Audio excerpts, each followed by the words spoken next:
नमस्कार, मैं डॉक्टर रचना मेहता आज आपको बीए सेकेंड ईयर का एक बहुत ही महत्वपूर्ण टॉपिक बताऊंगी और वो है नूरजहां।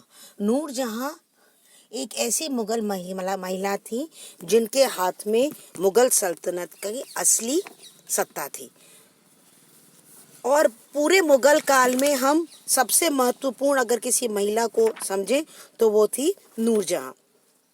नूरजहां जहांगीर की पत्नी थी और 34 वर्ष की उम्र में नूरजहां ने जहांगीर से विवाह किया था। विवाह के उपरांत वो धीरे धीरे इतनी शक्तिशाली बन गई थी कि उसके पास सत्ता पूरी तरह से हस्तांतरित हो चुकी थी। नूरजहां के बारे में अगर मैं आपको कुछ बताऊं तो वह शिक्षित महिला थी जिसके पास तीक्ष्ण बुद्धि थी। कविता, संगीत और चित्रकला में उसको रुचि थी। वस्त्र, श्रृंगार और आभूषणों का उसे शौक था।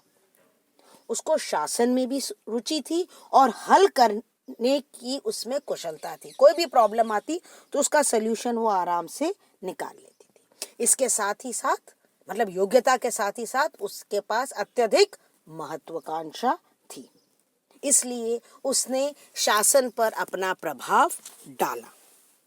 अब मैं आपको क्लियरली नूरजहां के बारे में बताऊं कि जहांगीर का जो काल है वो 1605 से लेकर 1627 के बीच में है और नूरजहां का काल हम देख सकते हैं 1611 से लेकर 1627 के पीरियड का है। यानी कि जहांगीर ने इंडिपेंडेंटली शुरू के कुछ वर्षों में ही शासन चलाया। उसके बाद नूरजहां का हस्तक्षेप बढ़ने लगा। किस प्रकार से बढ़ने लगा?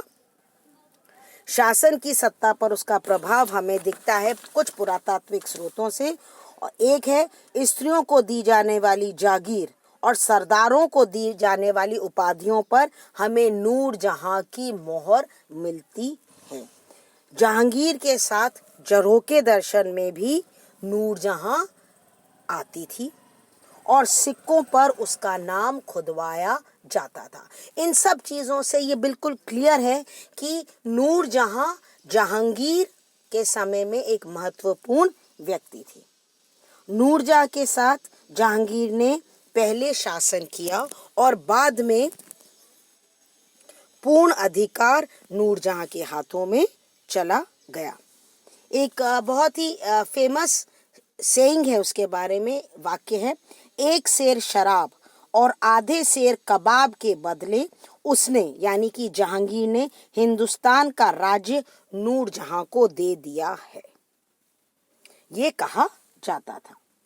नूरजहां ने अपना एक गुट बना लिया था जिसमें उसके पिता इत्मदुद्दौला, उसके भाई आसफ खान, शहजादा खुर्रम और उसकी माँ यानी कि नूरजहां की माँ अस्मत बेगम, ये सब थे उसमें। इसके अलावा उसने आसफ खां की पुत्री का विवाह खुर्रम के साथ कर दिया था जो कि उस समय का युवराज था।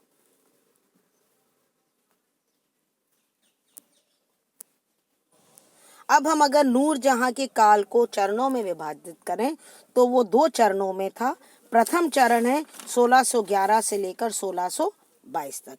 इस चरण में उसके माता पिता जीवित थे, इसलिए उसकी महत्वाकांक्षा पर रोक थी और खुर्रम और नूरजहां ने मिलकर राज्य संभाला था। उसके बाद हम धीरे धीरे देखते हैं कि 1622 से लेकर 1627 तक बिल्कुल परिवर्तन आता है परिस्थितियों में।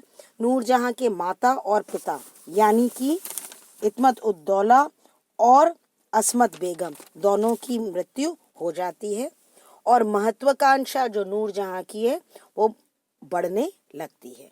दूसरी तरफ हम देखते हैं कि जो जहांगीर है उसकी तबीयत भी कमजोर होने लगती है, वो बीमार होने लगता है। ऐसी परिस्थितियों में हम देखते हैं कि नूरजहां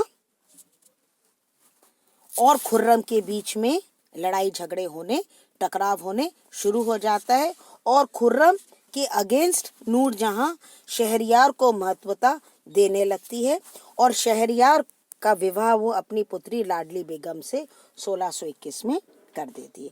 शहरयार जो ऐसा व्यक्ति था जो बहुत ही कमज़ोर व्यक्ति था, उसको ऊपर ये पूरी तरह से कंट्रोल कर सकती थी। इससे क्या होता है कि खुर्रम विद्रोह कर देता है और जो नूरजहां है वो इस विद्रोह को कुचलने में सफल हो जाती है। और किसकी सहायता से? महाबत खां की सहायता से। मगर बाद में जब महाबत खां शक्तिशाली बनता है तो वो उसको भी अपमानित करती है।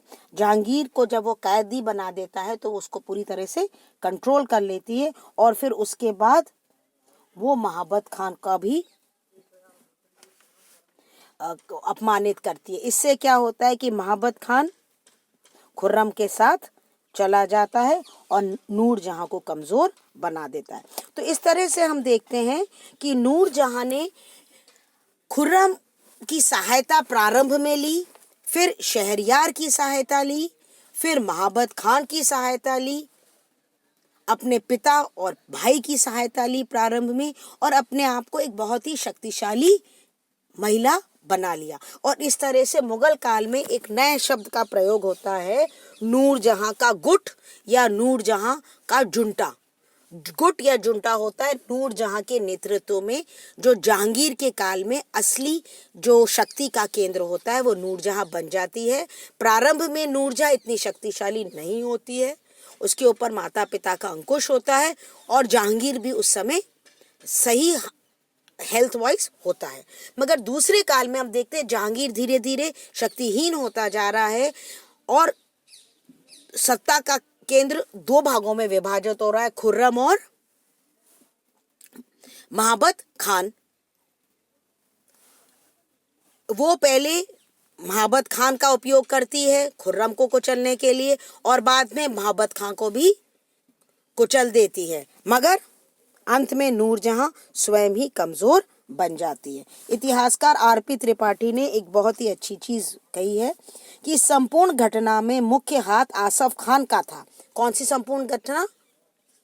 महाबत खान द्वारा नूरजहां को कमजोर बनाने का, जो महाबत खान और परवेज की शक्ति को कम करना चाहता था ताकि उसका दामाद खुर्रम शाहजहां गद्दी पर बैठे। नूरजहां भाई की कूटनीति नहीं समझ पाई और वह महाबत खान को खो बैठी। अगर महाबत खान उसके साथ होता तो शायद खुर्रम शासक बन नहीं पाता और नूरजहां की शक्ति और बढ़ जाती। मगर नूरजहां ने गलती करी और इस गलती का खामियाजा ये अपनाना पड़ा कि उसकी शक्ति कम हो गई और जहांगीर का काल में नूरजहां की शक्ति एक बार फिर कमजोर हो जाती है, जो पहले बहुत ही शक्तिशाली थी। तो इस तरह से एक अलग स्वरूप में हमें मुगल काल को जहांगीर के काल में समझने की आवश्यकता है, जहां हर वक्त हम मुगलों में केवल पुरुषों को समझते हैं। जहांगीर के काल में हमें नूरजहां को समझना पड़ेगा कि नूरजहां ने एक बहुत ही महत्वपूर्ण भाग लिया था जहांगीर के काल में।